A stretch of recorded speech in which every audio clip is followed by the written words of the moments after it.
Good morning children. आखिर कितनी ज़मीन है, हम लोग आज ये नया ये चैप्टर करेंगे। इसमें देखेंगे कि बताया गया है कि जो लालच होती है बुरी बला है।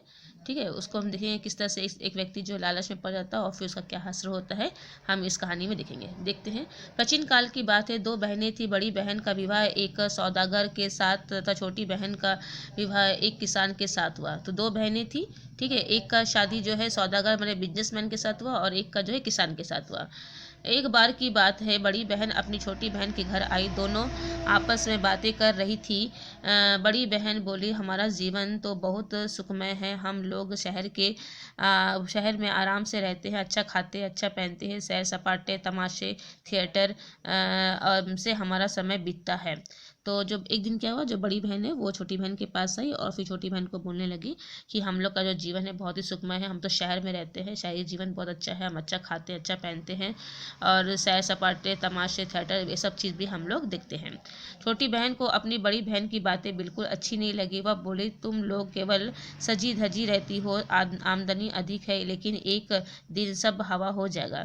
तो छोटी बहन सुनी जब ऐसा बात बोल रही है तो उसको अच्छा नहीं लगा। उसने कहा, बोले हाँ, बोले तुम्हारी आमदनी ज़्यादा है, तुम तो हमेशा सज धज के रहती हो, लेकिन एक दिन जो है ये सब भी खत्म हो जाएगा। जी जी, हम लोग तो सीधा साधा जीवन व्यतीत करते हैं, हमें किसी प्रकार की चिंता नहीं रहती है। ठीक है, तो फिर वो छोटी वाली बहन बोलने लगती है, हम लोग तो सादा जीवन जीते हैं, हम रोज़ कमाते हैं, रोज़ खाते हैं, तो हमें किसी प्रकार की कोई चिंता नहीं है। बड़ी बहन ताना मारते हुए बोली, तुमने जीवन के सुख और आनंद को भोगा ही कहाँ है, तुम्हारी जिंदगी भी कोई जिंदगी है, पेट तो जानवर भी भर लेते हैं। तब ये बात सुनकर बड़ी बहन बोलती है, तुम जो जीवन जी रही हो वो कोई जीवन है? पेट भरना कोई जीवन नहीं होता है। ठीक है, तो बोले ये पेट तो जानवर भी भर लेते हैं। छोटी बहन का पति दीना उन दोनों बहनों की बातें सुन रहा था। उसने सोचा, बात तो सही है, बचपन से धरती माँ की सेवा में जुटे रहे हैं, कभी किसी चीज़ की परवाह नहीं की है, हमारे पास भी ज़मीन होती तो अच्छा रहता। तो ये दोनों भाई बहनों की बातें जो है, जो छोटी बहन का जो पति था दीना, वो दरवाजे के पीछे खड़ा होकर सुन रहा था और उसने भी अनुभव किया कि जो बड़ी बहन बोल रही बिल्कुल सही बोल रही है। इतना मेहनत करते लेकिन कुछ भी तो नहीं मिलता है, हमारे पास भी ज़मीन होता तो अच्छा होता। तभी किसी जमींदार की ज़मीन बिकने लगी। दीना ने 40 एकड़ ज़मीन का एक टुकड़ा खरीदा। तभी क्या हुआ, एक जमींदार ने अपनी ज़मीन बेची और दीना ने इसी मौके का फ़ायदा उठाया और उसने 40 एकड़ ज़मीन का एक टुकड़ा खरीद लिया। अब वह उस ज़मीन पर फसलें उगाता, फलों के पेड़ लगाता। अपनी फसलों को देख कर वह खुशी से फूला न समाता। तो वो जो ज़मीन उसने खरीदी थी उसमें वो अच्छी खेती बाड़ी कर रहा था और बहुत खुश भी था। पर जब दीना काफ़ी खुश था, लेकिन उसे एक बात की तकलीफ थी कि पड़ोसियों के मवेशी उसके खेतों में घुस जाते थे और फसलें चर लेते थे। काफ़ी दिन तक दीना इन बातों को सहन करता रहा, केवल किसानों पर पड़ोसियों को भी समझाता रहा, लेकिन एक दिन तंग आकर उसने अदालत में अर्जी दे दी। कई किसानों पर जुर्माना हो गया। अब तो पड़ोसी भी उसे ईर्ष्या करने लगे। तो वो तो सब अच्छा ही चल रहा था, लेकिन जहाँ पर कि जो दीना था, दीना की खेती अच्छी हो रही थी, फसलें भी अच्छी हो रही थी, लेकिन पास के पड़ोस की जो मवेशियाँ होती, मवेशी में जो जानवर होते थे वो खेतियों में घुस जाते थे और फिर वो उसके फसलों को पूरा नष्ट कर देते थे। तो इस बात की शिकायत तो उसने उन जानवरों के मालिकों किसानों से भी की थी, उनको समझाया भी था, लेकिन उस पर कोई असर नहीं पड़ा। ठीक है, अंत में वो परेशान हो गया और फिर उसने इसकी शिकायत जो अदालत में कर दी। ठीक है, जिससे कारण क्या हुआ, किसानों को जुर्मा देना पड़ा, जिसके कारण अब किसान जो उसे ईर्ष्या करने लगे।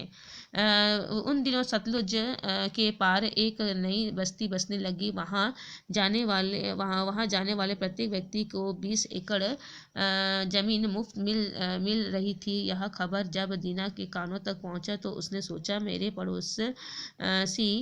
पड़ोसी मुझे परेशान करते हैं, अगर मैं भी वहाँ ज़मीन ले लूँ तो ठीक रहेगा। उसने एक परदेसी किसान से एक ज़मीन के बारे में पता लगाया तो पता चला कि ज़मीन बहुत उपजाऊ है।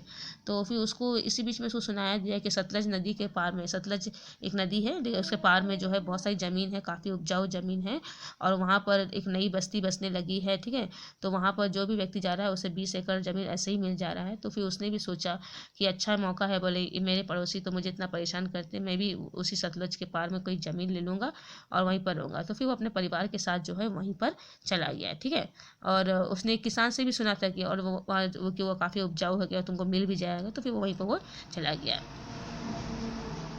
अब दीना के ने मन ही मन वहाँ जाने का फैसला कर लिया। वह अपने परिवार को लेकर सतलुज पर चला गया। वहाँ के गांव के पंचायत में शामिल होने के लिए उसने अर्जी दे दी। उसे ज़मीन मिल गई, उसके लिए भी और बाल बच्चों के इस्तेमाल के लिए भी।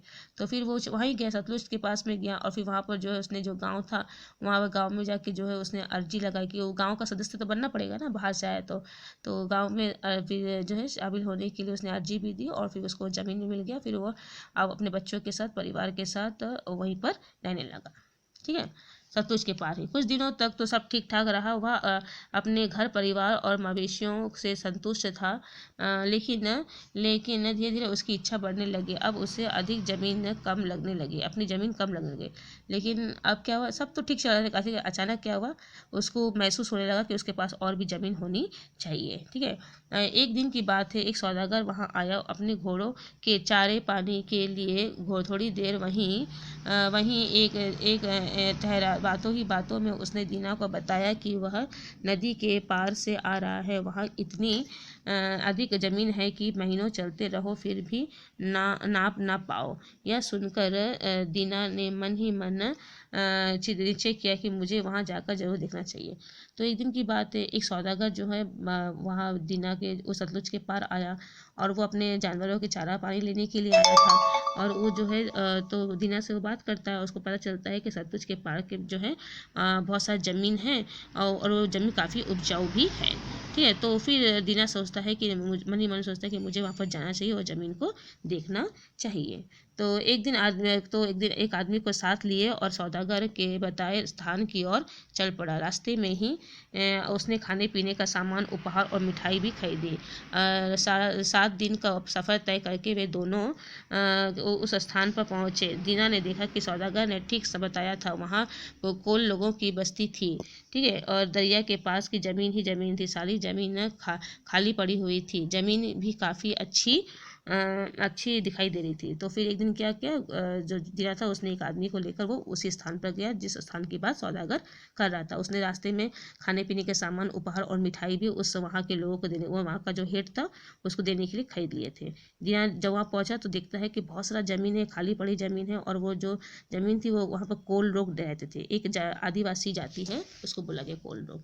ठीक है, तो आज यहीं तक रख रहे हैं, नेक्स्ट क्लास में आगे पढ़ेंगे। You go through your story and see any problem you are facing, you can inform me. Okay, thank you.